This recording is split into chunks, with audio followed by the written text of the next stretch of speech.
এই ক্লাসটা করার পর তোমার ক্ষমতার কনসেপ্ট পুরোপুরি ক্লিয়ার হয়ে যাবে। আশা করি কাজের ক্লাসটা করছো। তাইলে দেখো, কাজের ক্লাস যদি করে থাকো তাহলে ক্ষমতা তুমি এমনিতেই বুঝতে পারবা। ক্ষমতা হচ্ছে একটা ব্যক্তি বা যন্ত্র 1 সেকেন্ডে কতটুকু কাজ করতে পারে। তাইলে কাজ যদি হয় ডাব্লিউ, কাজকে যদি আমি সময় দিয়ে ভাগ করি তাইলে প্রতি সেকেন্ডে কাজ পাওয়া যায়। কাজকে যদি আমি সময় দিয়ে ভাগ করি তাইলে প্রতি সেকেন্ডে কাজ পাওয়া যায়। তাইলে এইটাই হচ্ছে কোনো ব্যক্তি বা যন্ত্রের ক্ষমতা। তাহলে পি সমান ডাব্লিউ বাই টি।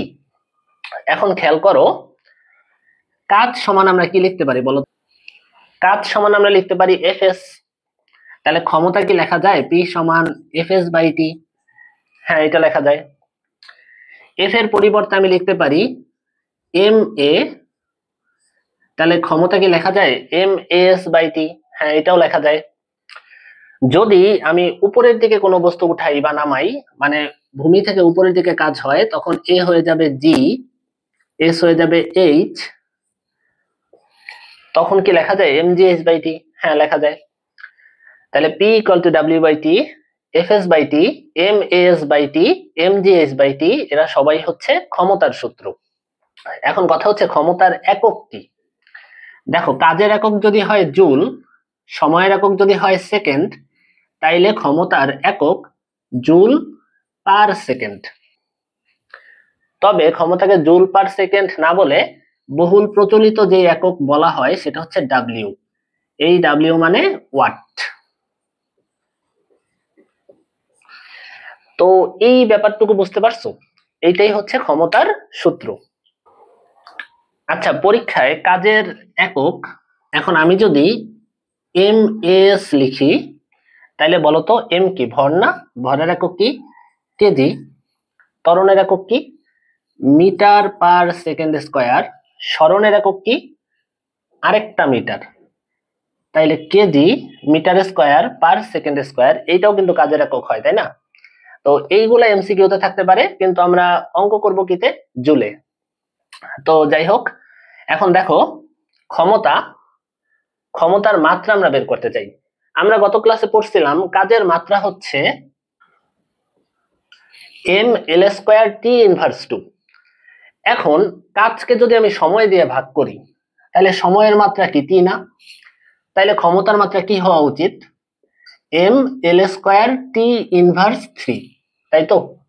হ্যাঁ, এটাই হচ্ছে ক্ষমতার মাত্রা।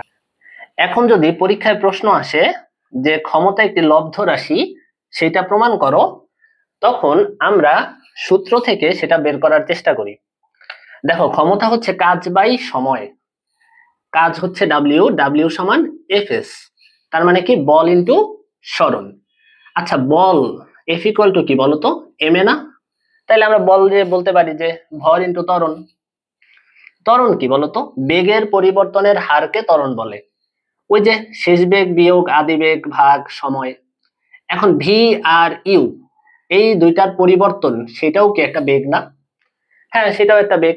তাহলে ত্বরণ যে আমরা লিখতে পারি বেগ বাই সময়।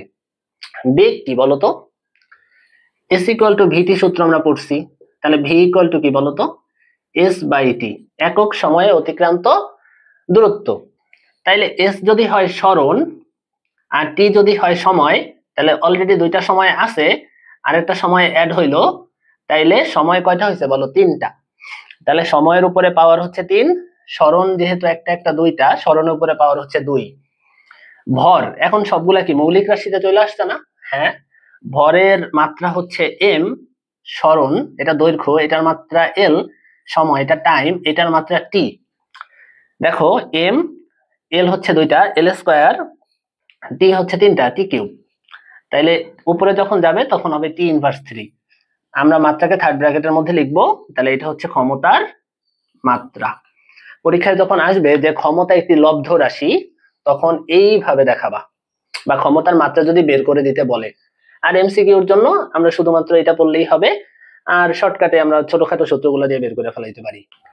সামনে যখন আমরা কর্মদক্ষতা বা অন্যান্য অঙ্ক করব, তখন আমরা দেখব ক্ষমতার মাত্রা তখন এইচপি মানে হর্স পাওয়ার বা অশ্ব ক্ষমতা, এটা অনেক আগে ব্যবহৃত হইতো এই এককটা, এইটাতে দেওয়া থাকতে পারে। তখন আমরা বুঝবো 1 হর্স পাওয়ার সমান হচ্ছে 746 ওয়াট। আবার ক্ষমতার মাত্রা 1 কিলোওয়াটেও দেওয়া থাকতে পারে, এটা হচ্ছে 1000 ওয়াট। আর দেখো আমরা যে বিদ্যুৎ বিল দেই সেখানে আমাদের যে ইউনিট দেওয়া থাকে ওই 1 ইউনিট হচ্ছে 1 কিলোওয়াট আওয়ার। তাহলে 1 কিলোওয়াট সমান যদি 1000 ওয়াট হয় আর 1 আওয়ার সমান যদি 3600 সেকেন্ড হয়, তাইলে 3.6 ইন্টু 10⁶ জুল, এইটা হচ্ছে কিলোওয়াট আওয়ার। ঠিক আছে, এইটার একক মানে বিদ্যুৎ বিলের যে ইউনিট সেটার একক। তো আশা করি এককগুলা মনে থাকবে। এইবার দেখো আমরা একটা ম্যাথ সলভ করি। এখানে আমরা ছাদ কথাটা কাইটে নিছি যাতে তোমাদের বুঝতে একটু সুবিধা হয়। এখানে শিহাব ও শাকিল দুজনে কি করলো, দৌড়াইয়া 4র্থ তলায় উঠলো। কোথা থেকে? ভূমি থেকে। তো 4র্থ তলায় তাদের ফ্ল্যাটে গেল। এখন প্রতিটি সিঁড়ির উচ্চতা হচ্ছে 15 সেন্টিমিটার, আর প্রতি তলায় উঠতে মোট সিঁড়ির সংখ্যা কতটি? 10টি। দুইজনেরই ভর দেওয়া আছে, আর দুইজনের ভূমি থেকে 4র্থ তলায় উঠতে কত সময় লাগে সেটা দেওয়া আছে। এখন দেখো বলা হয়েছে কে বেশি ক্ষমতা প্রয়োগ করে। যেহেতু উপরের দিকে উঠছে তখন আমরা কাজের কোন সূত্রটা ইউজ করব? এমজিএইচ। তাহলে কাজের এমজিএইচ সূত্রটা যদি ইউজ করি তাহলে ক্ষমতার সূত্র কোনটা হবে বলো তো? ক্ষমতার সূত্র হবে P equal to MGH by T. এখন খেয়াল করো, আমরা শিহাব ও শাকিলের ক্ষমতা বের করতে চাই। তাহলে আমরা প্রথমে লিখি শিহাবের ক্ষমতা পি সমান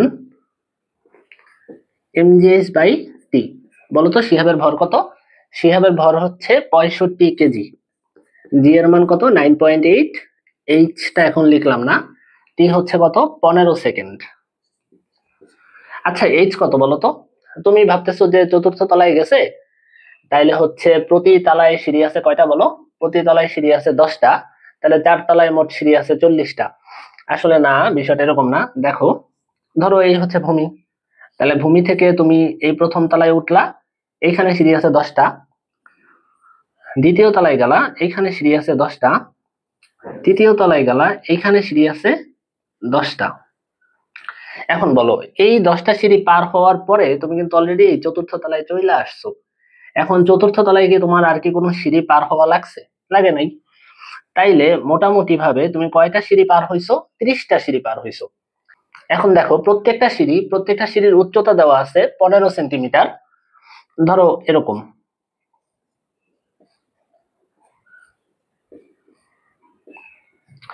এইখানে কয়টা সিঁড়ি আছে? 3টা সিঁড়ি। এখন এই যে 3টা সিঁড়ি আছে, এই 3টা সিঁড়ির দেখো, ধরো এইটুক 15, এইটুক 15, এইটুক 15। তাহলে মোট উচ্চতা কত হইলো? এই উচ্চতাটা হইলো 3 গুণ 15 মানে 45 সেন্টিমিটার। তাইলে এই জায়গায় শিহাব 30টা সিঁড়ি বেয়ে উপরে উঠছে, এরকম 30টা সিঁড়ি। তাইলে তার মোট উচ্চতা হচ্ছে 30 গুণ 15। এটা হচ্ছে এইচ এর মান, তাই না? এখন দেখো এটা মানে হচ্ছে 450 সেন্টিমিটার। এখন অঙ্ক কি আমরা সেন্টিমিটারে করব? না, অঙ্ক করব মিটারে। 100 দিয়ে যখন তুমি ভাগ দিবা তখন সেটা হবে 4.5 মিটার।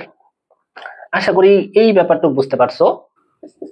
শাকিলের বেলায় এম হবে কত বলো? 70। এইচ কত? সেম 4.5। আর সেও 4র্থ তলায় গেছে, কিন্তু তার সময় লাগছিল 12 সেকেন্ড, তাই আমরা এখানে লিখবো 12। তাহলে এটা হচ্ছে 257.25 ওয়াট।